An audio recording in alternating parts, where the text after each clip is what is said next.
breaking every chain that binds you. We need each other now more than ever, clearly. Welcome to another episode of Music Mind. I am Shem Meluce. And I am Shem Meluce. Today, as is customary, we will be reviewing one of the songs on the Lead the Way album entitled Not Easy. It is track number 10 on the Lead the Way album. And we're going to be deciphering some of the social issues that come out of the track, the content of the track. But before we do so, we have a special highlight, and Shem is going to tell us more on that. Yes, greetings again. Today, as we begin this episode of Music Mind, we will be playing a song from this young brother from St. Lucia. He's a rap artist, Jared, with his new music video that he released not too long ago called Keep Your Lights On. So check it out. We're just going to play a piece of it. We'll keep the link in the description so you could check out the full music video and subscribe and just get to know more about him. So check it out. Keep your lights on.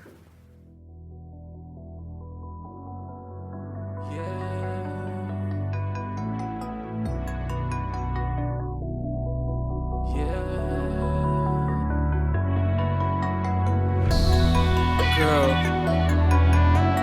you're beautiful in every way. Believe that. Don't be scared now, you prepared now. Short change in life, life sucks. Now it's worth like a few bucks. I got a word for you, keep your lights on, girl. Don't be scared, don't be scared, don't be scared now. Keep your lights on, girl. You could walk, you could walk, you could walk now. Keep your lights on, girl. Get your head. Welcome back. This was the official music video for the new song released by Jared called Keep Your Lights On. So we're moving right into it with our deciphering of the track Not Easy by Shem Meluce on the Lead the Way album.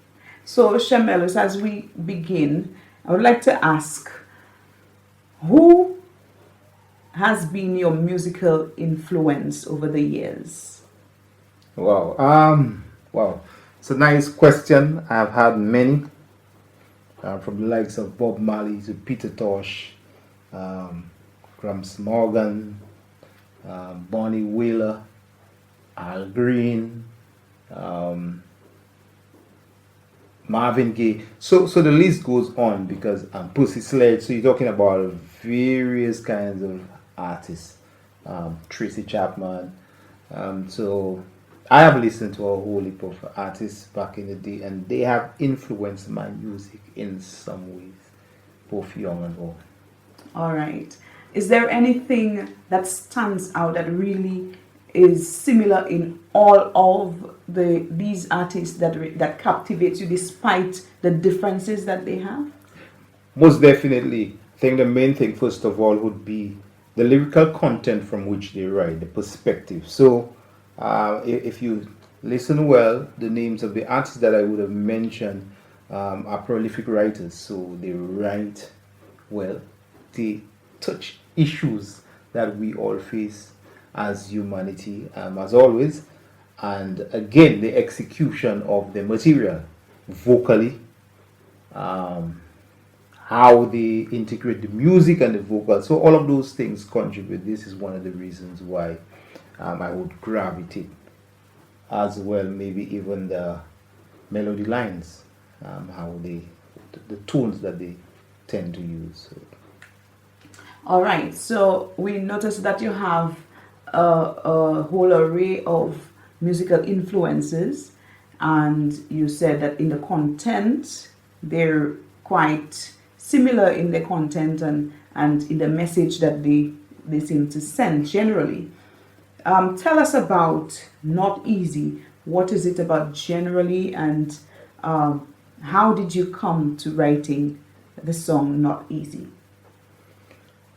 Not Easy, as the title suggests, is a practical expression or lyrical expression of what I would have gone through in a specific period. It's not that there were other times that everything was easy, but this specific time in my life was a time where I had to highlight a message in that way. So this song really is about loss. That was to the end of 2018 was when I penned it. I lost my oldest brother, and so the song was birthed from that. But even as I speak of that specific situation, I want to say that it highlights other issues of society, other issues that persons would have faced from a day-to-day basis. So I speak to vagrants, I speak to children, I speak to mothers, I speak to fathers. But really the song encompasses what I would have gone through at a period of time. So it has some reflections of me and even family members as well. This was just a little background on the track Not Easy from the Lead the Way album, track number 10. And as we recognize and we've been highlighting in the previous episodes of Music Mind, these songs are quite relevant for the time and relevant for us as human society. We could all relate to it some way, somehow. And just before we delve into our first verse of the song, we would like you to have a look at part of the music video. It was uploaded to YouTube, and the link will be put in the description for your reference.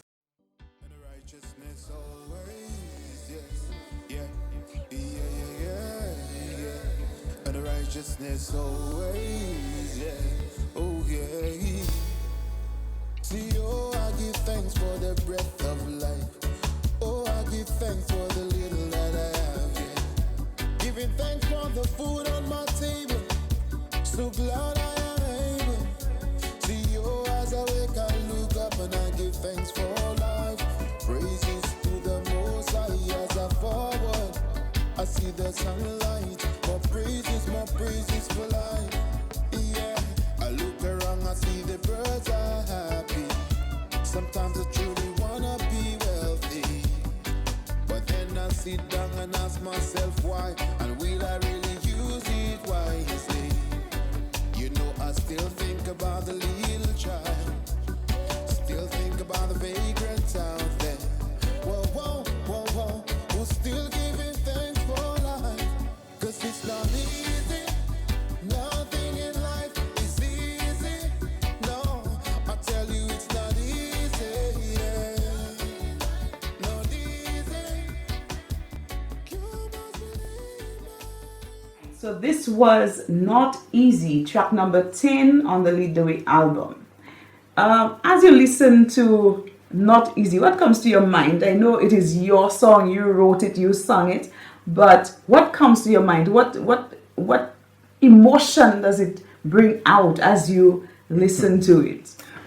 I mean, it brings sadness, it also brings joy, it also brings fulfillment, and they all come together.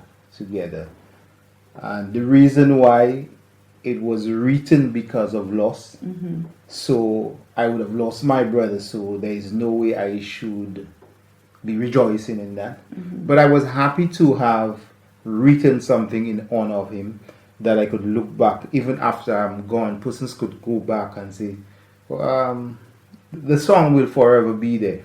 And persons could go back and say, but who is this guy, who's that? And then maybe just for some little note they will find out, oh, this was the guy who wrote a song on behalf of his brother. Again, this is what makes me happy to know that I could have done that. Just leave something in the archives to reflect, and it could also assist persons. All right. Death is something that we all can relate to.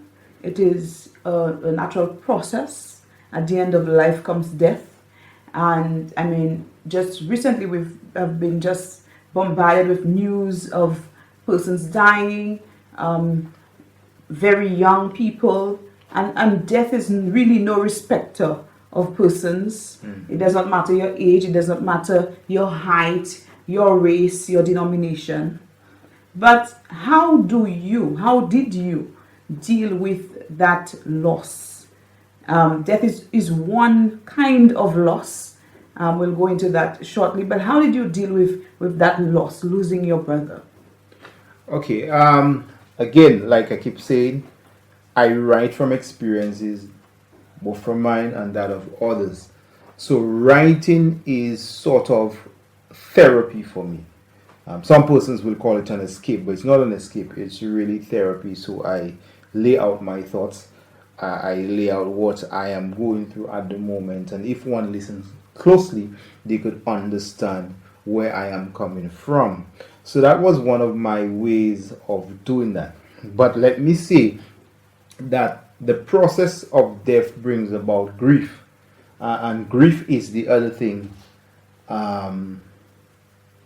that we go through, and different persons go through it differently. Some have a longer span, some have a shorter span, and for me, writing did that for me. So it is said that there is a 5 stage of grief, and then we talk about, well, there's also a theory that post 6, but let's do the 5, where it says there is denial, then there is anger, there is depression, there is bargaining, and then acceptance.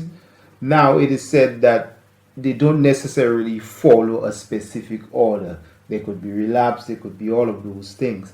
And so that understanding those processes, understanding those things, I knew I had to continue living on, because we are all here for a short period of time, like you previously said, and I cannot wear out myself and cease from contributing in this time. So I had to, recover, reboot, and then move on.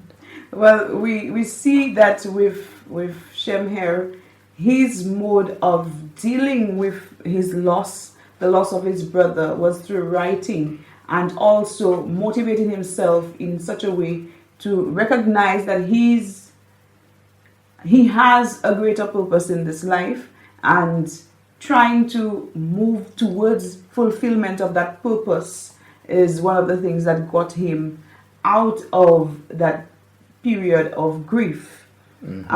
But I just want to highlight that grief is something that is very relative to the person going through that grief.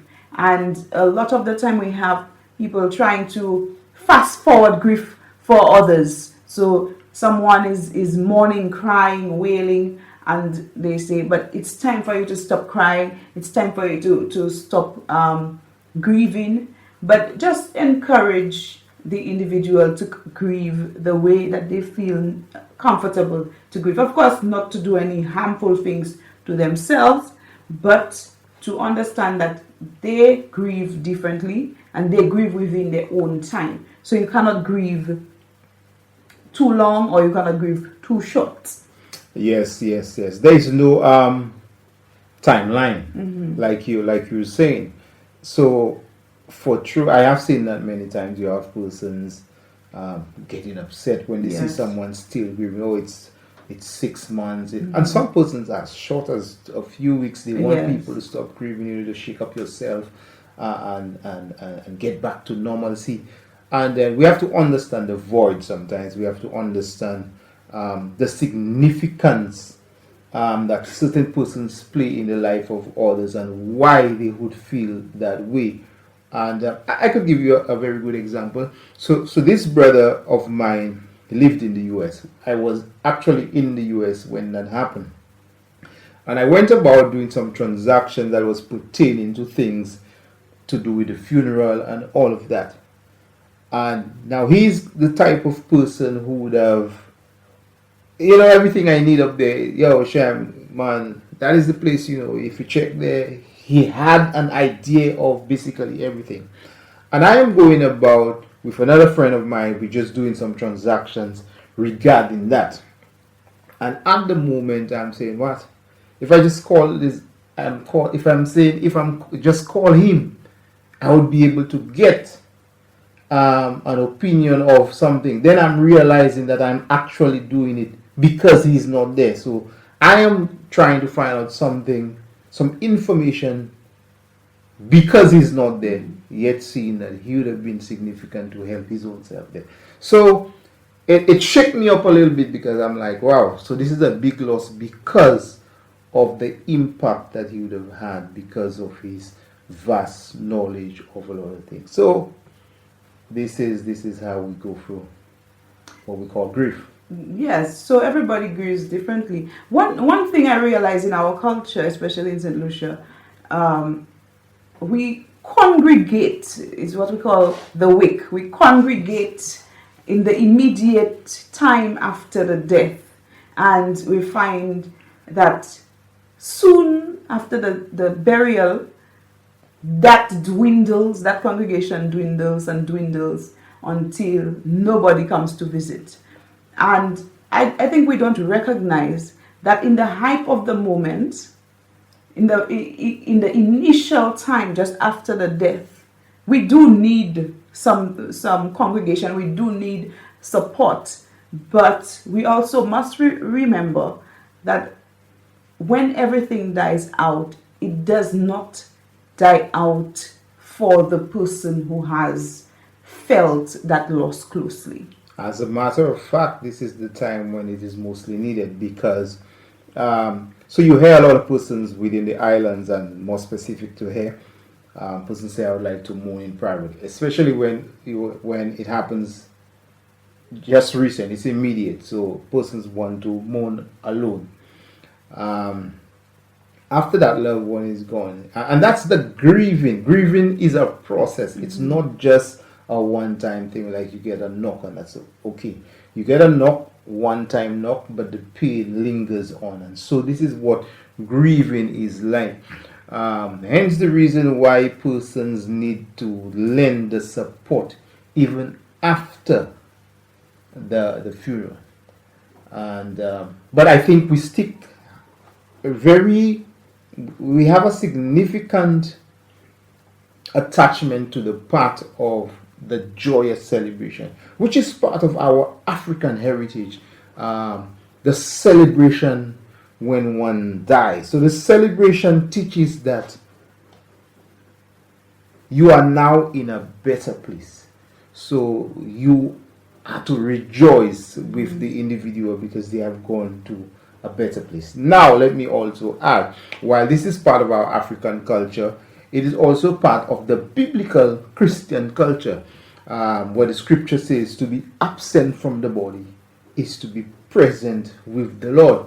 So we should be longing for death. We should be excited about death. And I should be staying there and saying, man, I am ready to go because of that kind of presentation that the Bible has given.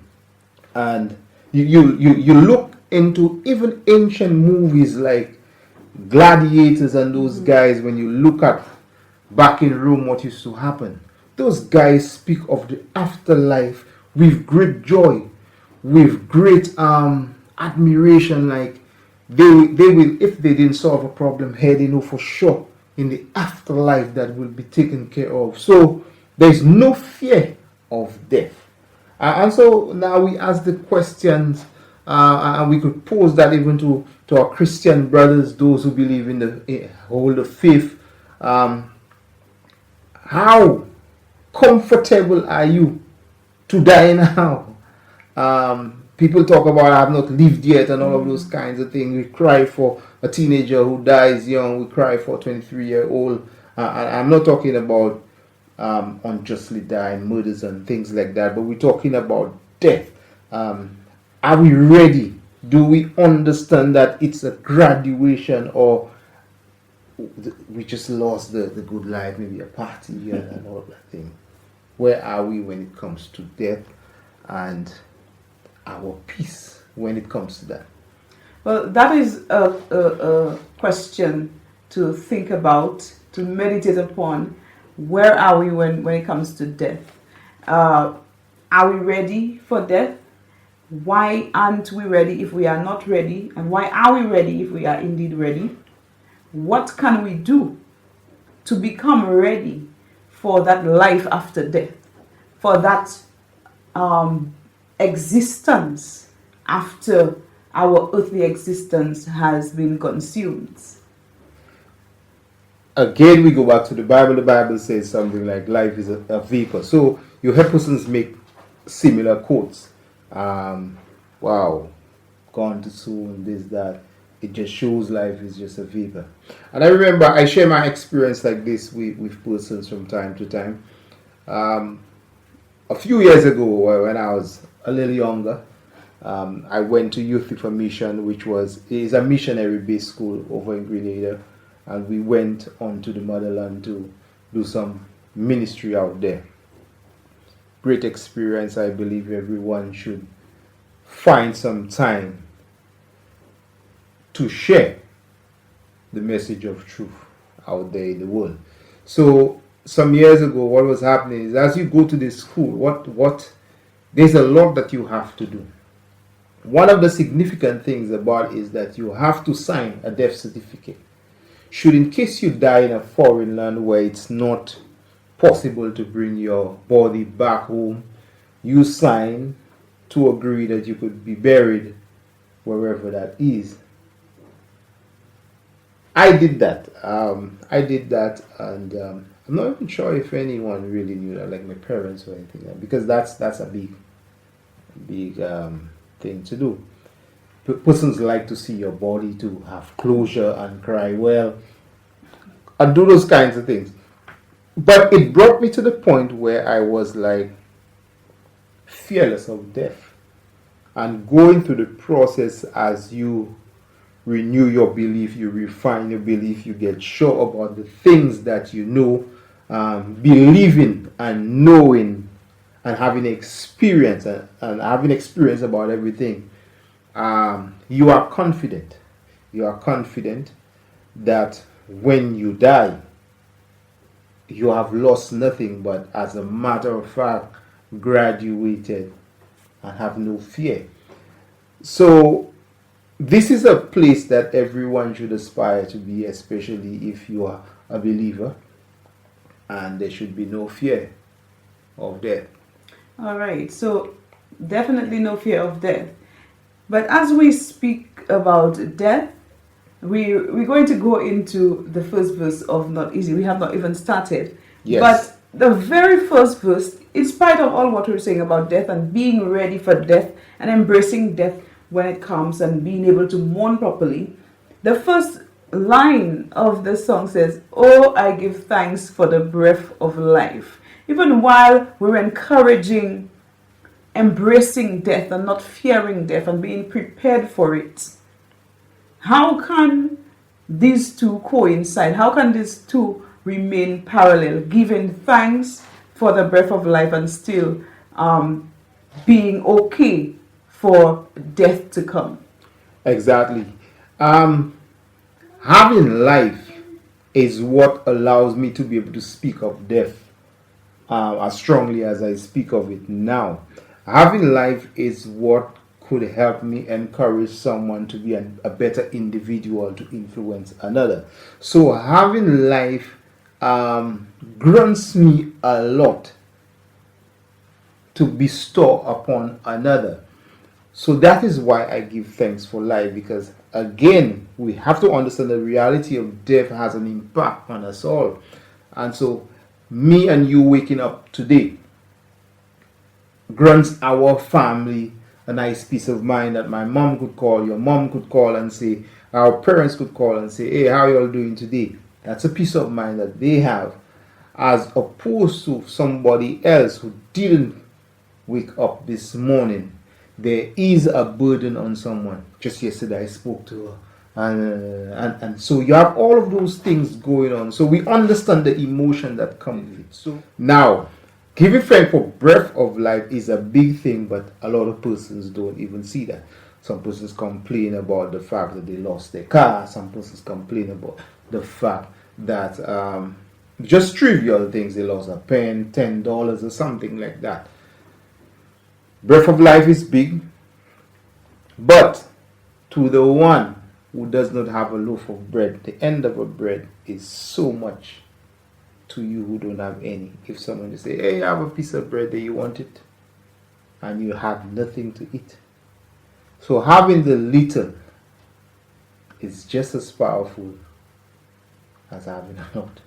And yes, while we're talking about more tangible things, when we talk about giving thanks for the little that we have, just the fact that we have life, it may seem like, something that we're supposed to have, because we get up so freely, so easily, and we go about our business. Sometimes we don't even take a moment to sit and reflect and say, okay, I have life, and that is something some other person did not have.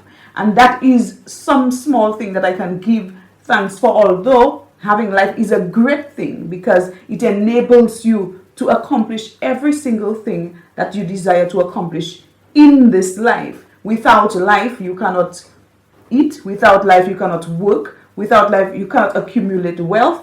Without life, you cannot impart knowledge. You cannot even gain knowledge. Without life, you would not have an appreciation for death. Exactly.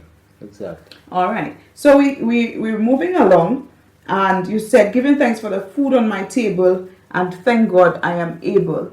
I mean, we've been highlighting COVID throughout the previous episodes because we recognize that this is the reality that we're living in. People are calling it the new normal, to live with COVID. And many people lost their ability to work. Many people lost their source of income. Many people lost even their supply for food. Some people, their breadwinners passed away and they're left to try to fend for themselves.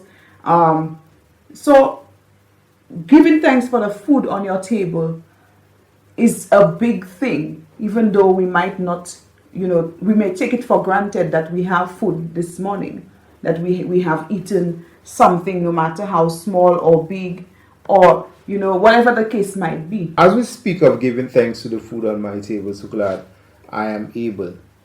While this seems specific to me, again, many persons could relate. We may not have much, but the little that we have is enough. And the main thing about this is the ability to give thanks. And so once you are here, you are able to give thanks. Now, once you are here, despite the fact that the pandemic exists, you have lost jobs, whatever it is, there is always hope. It's something that has to start from within. So you have to be intrinsically motivated and say, listen, I don't have a job, especially here on this island, but I have some land in my backyard. You know what I will do? We cannot be that broke. We may have 50 cents, we may have $5. I will get me a packet of seeds. I will do something, get some empty containers, plant some stuff in that. Even if I don't have enough to sell, I'll be able to eat. So we have to find innovative ways to use what we have to survive, because having life, like you said earlier, is what keeps us here, and us being here gives us all the resources that we need to stay here for as long as we should be here.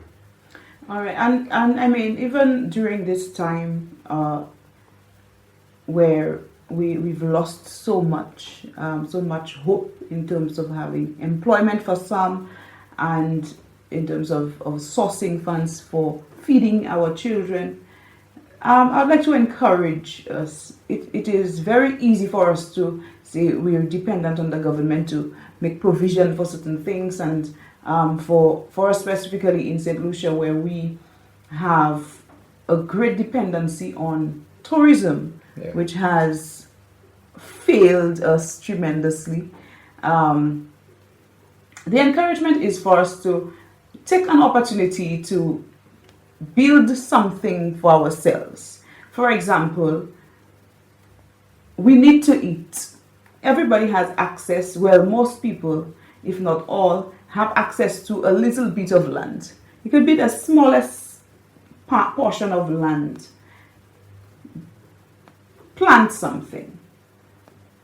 We started a countertop garden, a kitchen countertop garden, where we planted different herbs and a few vegetables.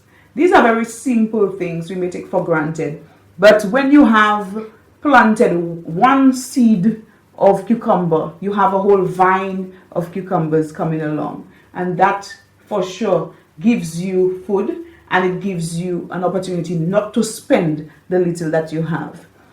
So that is my encouragement in this time. It is necessary for us to try to be innovative, try to find ways that we could spend our monies and spend it wisely. You said there in this first verse, see, as I wake up, I look up and give thanks for life, give praises to the most high. As I forward, I see the sunlight. More praises for life. Exactly. There's no other one to give praise for, because I don't believe I woke myself up. Many believe that they woke themselves up, but the truth is, my belief or my no is that I didn't wake myself up. Why? One of the reasons why I say that is during the night time. I could hardly tell you what's going on, even though I wake up very quickly at the sound of noise. But on a good day when you are sleeping, you really don't know what is taking place. So if you are practically dead in your sleep, which is, well, when you think about this thing for true, wow, I'm so tired. And then you just realize, if you don't want to use the toilet like to go and urinate, or till it's morning that you realize that you're up. What power do you have? So, and if you love life so much, the best thing is to just give thanks. And who can I give thanks? To the unseen God. The one who wakes me. It's not me. I definitely know it's not me waking myself up. So we recognize that we have to give thanks for life. We have to be thankful for the life that we have been given every single day. And we did not wake ourselves up. Like you rightfully said, we do not have that power to wake ourselves up. We may be able to take life as a people. We may be able to end somebody's life, but we cannot give life. And so we have to be thankful. And who do we give thanks for life? We know we have a creator. We know we have someone supreme that has blessed us with that life that we have. And we ought to be thankful and grateful for that. The verse continues and it says, I look around, I see the birds are happy. Sometimes I truly want to be wealthy, but I sit down and ask myself why, and will I really use it wisely? I still think about the little child. I still think about the vagrants out there. You talk about a few things there. You talk about the birds. You talk about wealth and how you're going to use the wealth and what comes to your mind through that entire process. But let's talk about the birds. It's evident that birds work, but not in the way that we work. So they fly to whatever destination where they think the food is at. So they fly to the mango tree, which is in season, or the soursop tree, which is in season, your bananas, and they eat it. So their work really is to get to the destination of the food. And some of them are so favored, they come to your house. And then, like my brother-in-law prepares bread for them. Those birds come in at a specific time just to eat. and then leave. So life is good for the birds, and the Bible speaks to that. See the lilies of the field, see the birds, the fowls of the air, they don't suffer. Do you think I will have you suffer? These are the words from the Bible. And so when you see the wonders that God has created, when you see the wonders that He has done, you ask the question now, should I be a bit worried? And the response is no. It does not say that you should not be concerned, but the worry part should not be. And we, just as the birds go and pursue, go to the places where the food is at, we need not sleep in our house and say, oh Lord, send something to me, and expect someone will come and bring you, or you will lay on my heart a basket of food. And those things do happen sometimes. But there is also a part in it where we have to drive ourselves and say, listen, I want to go out today. Just maybe go and see the wonders of God. Well, yes, we have a responsibility. The onus is on us to go out and do what is necessary for us to do to achieve what we want to achieve. Whether it is for us to gain food or wealth or whatever the case might be. But certainly the birds, they go out, they don't do too much, and they are fed, they are still fed, they still thrive, they still live. And this is hope for us as well, to say, okay, we, despite how things are, despite how we may feel in the present moment, there is hope, something will come. We just have to do our part. We must understand that we do our part. As much as the birds don't work to get food, they would fly towards the food. They don't just sit in their nests and say, okay, so there is food, there is a fruit there, the fruit will come to me. No, they actually get up, fly, flap their wings, and go. They have to go against the wind. If the wind is blowing in one direction, they have to go against the wind in the opposite direction to get to that particular fruit. And as I say, wind here, the wind might seem like a force against them. And in a lot of our experiences, we see that there are certain forces, or we feel that something is preventing us from getting to that place that we want to get. Something is preventing us from achieving that goal that we want to achieve. But as the bird, he never ceases to flap his wings. He continues and he pursues and he goes on and on until he gets to that fruit.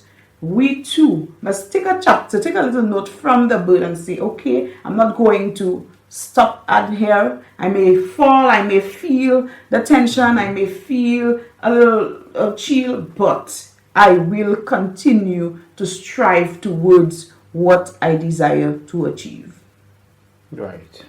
All right, so we've spoken about birds, we're moving to wealth. You said sometimes you want to be wealthy, but you wonder if you will use it wisely. Yeah, I mean, wealth can change people. Success changes people. And it's not always necessarily for the bad, but when we speak about concerns, it's because we think that it could land you in a bad situation. So some persons lose friends because they achieve something. Some gain friends because they achieve something. So me posing that statement is not necessarily because I believe I will change. Because naturally speaking, one of the things that I do is I do give out a lot. You know, I bring things and I give it to persons. I always see the less fortunate. And it's always in my nature to want to assist someone, to want to assist persons that are in need. But it is a reflection. I always try to do my personal reflection and realize, where are you going wrong? What is it that you could do differently? So I've already proposed this question to myself. Sometimes I really want to be wealthy, but then I ask myself, why?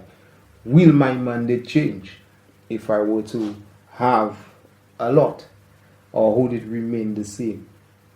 So this is a question for myself, and then it's a question that we could ask ourselves, because would we change if our circumstances change? Yes, we are very. It is very easy for us to change, for us to deviate from our main purpose or what we initially desired to do when we were at a low point. That it is very easy for it to change when we get to that place where we truly want to get to, and that is a point for all of us to take. It is we are all prone to this very thing. Nobody is exempted. It's just that some of us are more willed towards doing the things that we set out to do than others, and so we ought to be mindful of that. And there is nothing wrong in gaining wealth. There is absolutely nothing wrong in gaining wealth.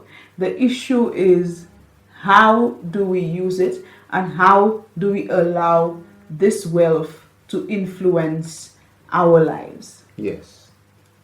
In the last two lines of the song, it says, "I still think about the little child. I still think about the vagrants out there." Is it something that you mentioned that earlier, that you have people at your heart and you desire to reach out?